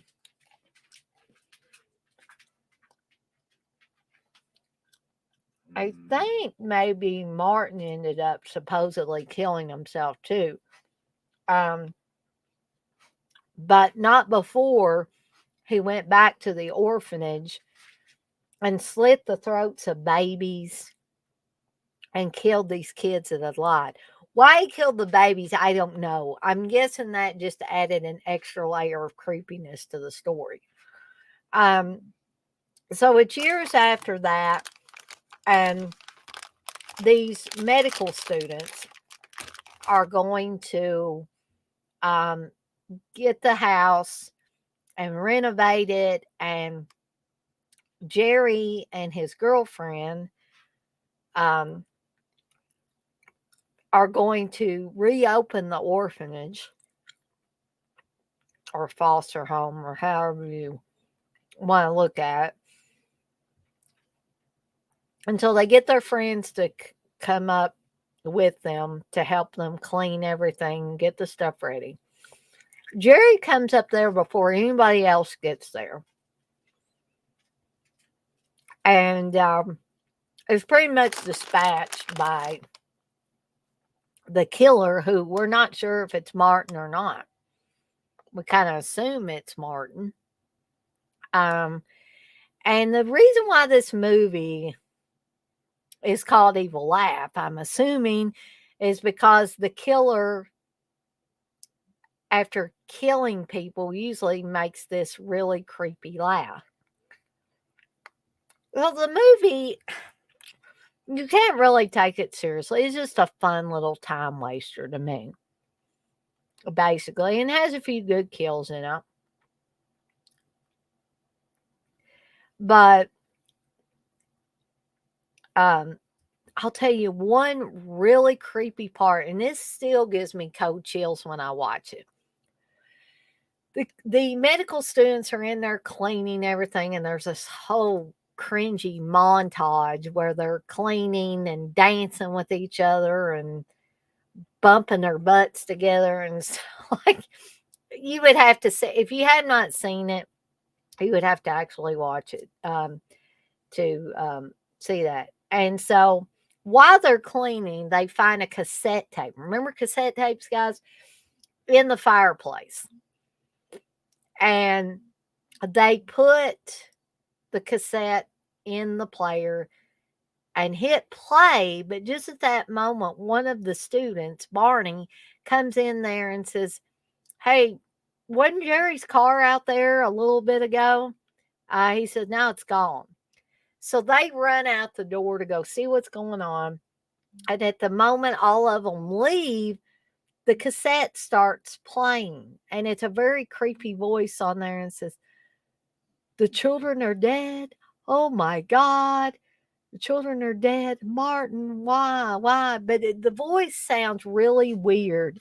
And then it shows flashes of blood on like pink blankets and stuff like that. Um, and it's just that is the absolutely the most creepy scene in the whole movie. Um,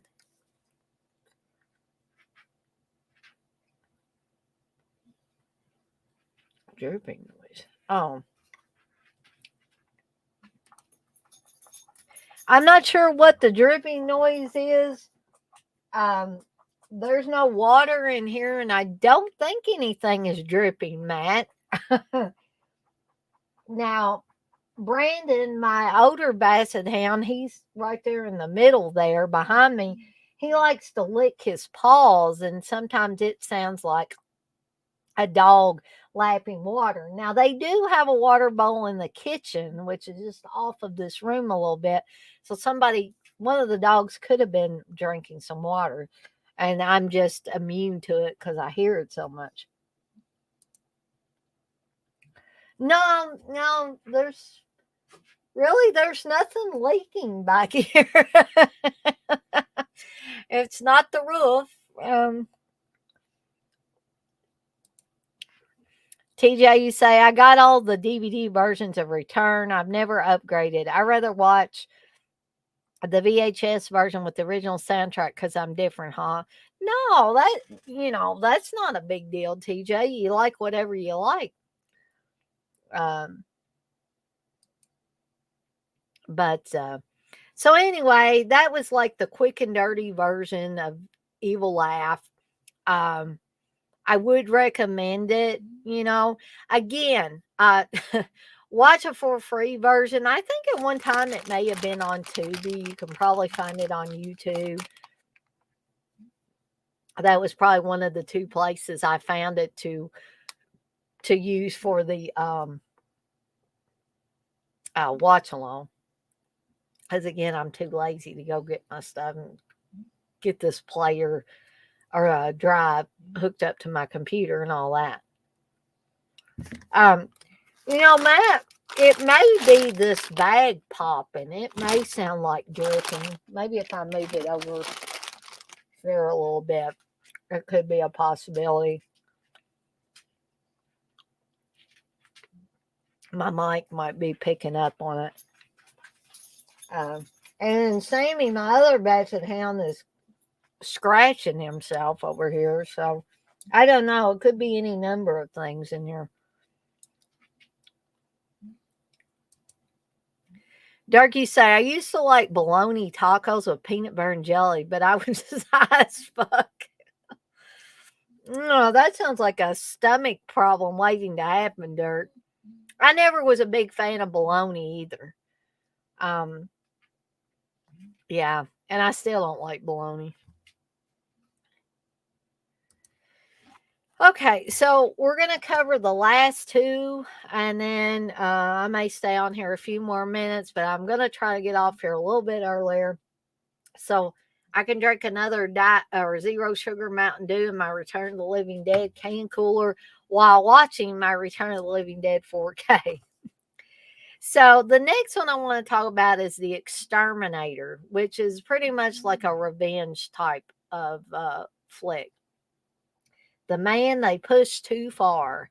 So some of you may not consider this a horror movie per se, but it definitely does have quite a few horrific elements to it. So Christopher George, Robert Ginty, and Samantha Egger. Okay, sorry guys.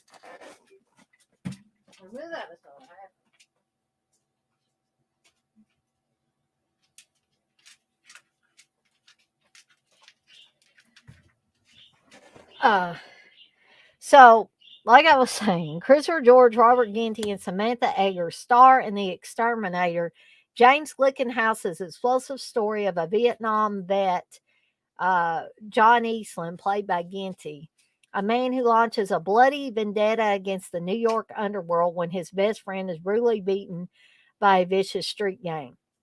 Eastland becomes a vigilante hero of the public, but to police, The exterminator is a psychopath capable of dangerously undermining an entire government administration.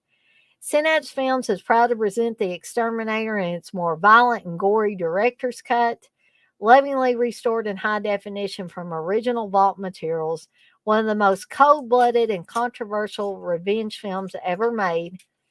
This is a sick example of the almost unbelievable descent into gruesome savagery in American movies.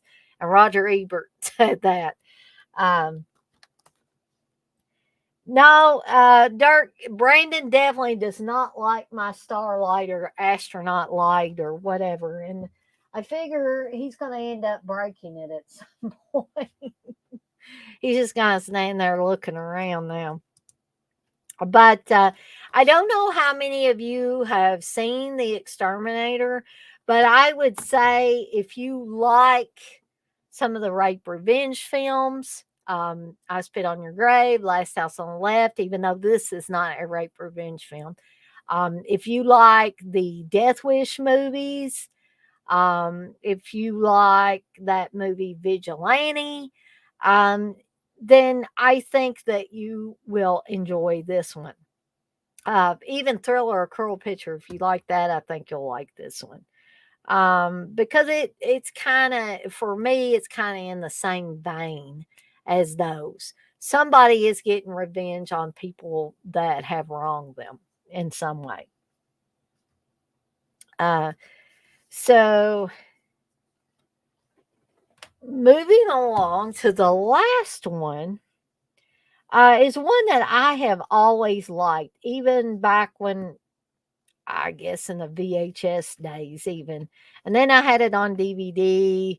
And then when it came out on Blu ray from, sorry guys, Screen Factory, I ended up picking it up. So that is Eyes of a Stranger. Sorry, your party is dead.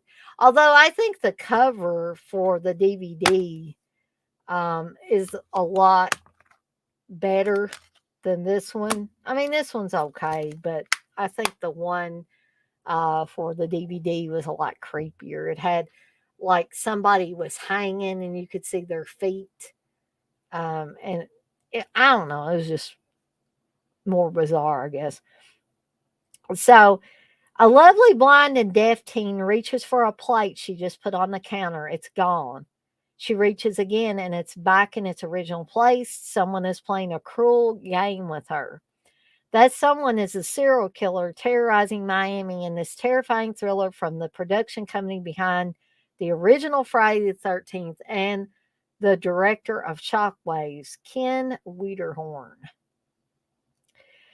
Making memorable movie debuts are Jennifer Jason Leigh as that endangered but not helpless girl, and Lauren Tews from The Love Boat as her TV newscaster sister, whose investigation inadvertently leads the killer, John DeSante of The Relic, to her home. With a final sequence that will leave you breathless, this stranger delivers face to face fear as few other films can. And this movie, even though some people have said that the head in the fish tank scene from He Knows You're Alone is kind of hokey, I think that this film also has a great head in a fish tank scene. And the great thing about this one is, although I wouldn't have wanted to been on the one that had to stick my real head into water and be submerged in water, but this is pretty much what they did. It was a real person's head, a live person's head. This was not a mannequin head. And you can actually see, I think, maybe a swallowing or bubbles coming out or something, if you look quick enough in the scene with the supposedly severed head in the fish tank. Which it probably, well, yeah, it does look more realistic than the one in He Knows You're Alone, because it is a real human being's head, and not a one that was created. So, um, you said that's a great queen. and I'm probably pronouncing this right, Queensryche song. I don't even know if I've ever listened to anything by that band. Actually, shame on me, Dirk. Um, so the other thing that is very creepy about this is, well, other than the viciousness with which the killer dispatches people, but the cat and mouse game he plays with Jennifer Jason Leigh's character. I mean, I could only imagine being blind and deaf and having this guy stalk me. You can't see him and you can't hear him, but you know something's not right. Um, so I mean, that just to me is just extra terrifying. So I would definitely recommend rather Eyes of a Stranger. Again, please find it for a free version. Don't go out and just buy this just because Dana said she recommended it. Okay. Um, Dougie say Into the Eyes of a Stranger. Now it's in my head. LOL. I'm gonna have to like look up that song on YouTube or something and um, listen to it because it may have been something that I've heard and just didn't realize what band it was. Um, but so guys, I have officially reached the end of the letter E for this edition of the horror ABCs in my collection. I hope you guys have enjoyed this. We've got several more letters to go. And guess what? When I do the letter F, I will be covering all the Friday the 13th films. Won't that be fun? Um, and then we'll move on from there. So, um, I would guess that I'm probably not going to. I may, but I don't think I'll finish all of these by the end of October or by Halloween.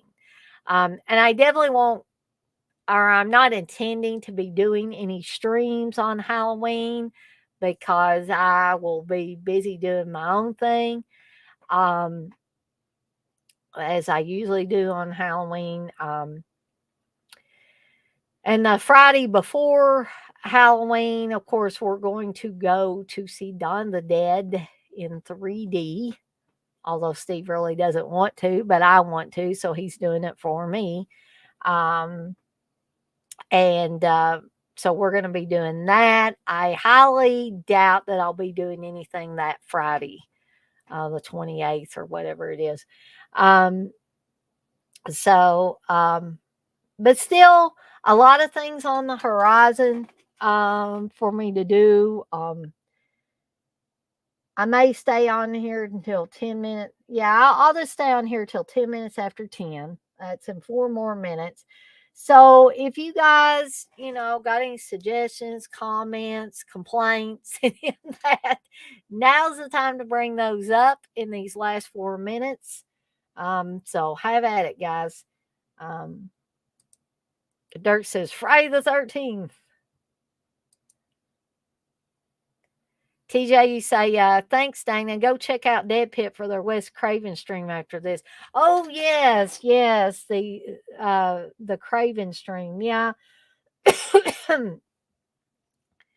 I I really need or should do that, but like I said, I was feeling better, but now I'm kind of, I don't know. I'm not sure what happened. So I may actually go back and watch it. Maybe instead of sitting in front of my computer, I'll actually go back and watch it on the TV. I won't be able to chat, but I can at least watch the stream that way. So yes, thank you, TJ, for reminding me about that. Um, so oh. I'm going to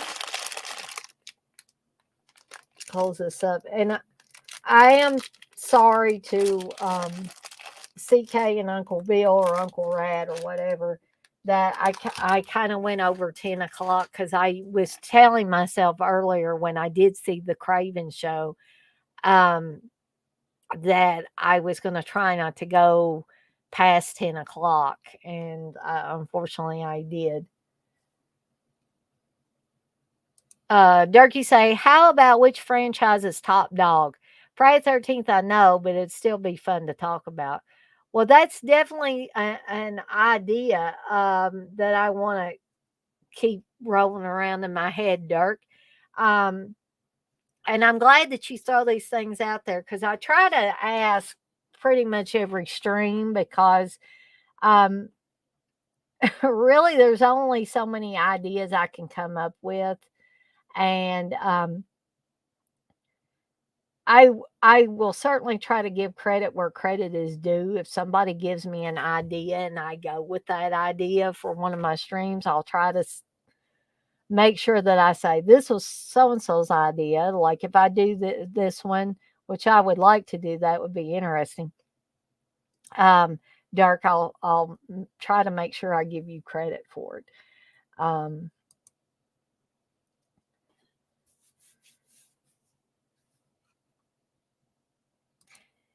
Yeah, TJ, you say, hey, I'm sure there's a lot of streams that overlap some, but I always, I always feel bad when I do it, especially to them because I know them. And also, I don't want anybody to be torn or think they're being disloyal if they leave mine and go to Dead Pits. I mean, no, we dropped down. We had over 10 people a little bit earlier, and now it's down to 5. But it's probably more than likely because I said I was going to wind things up.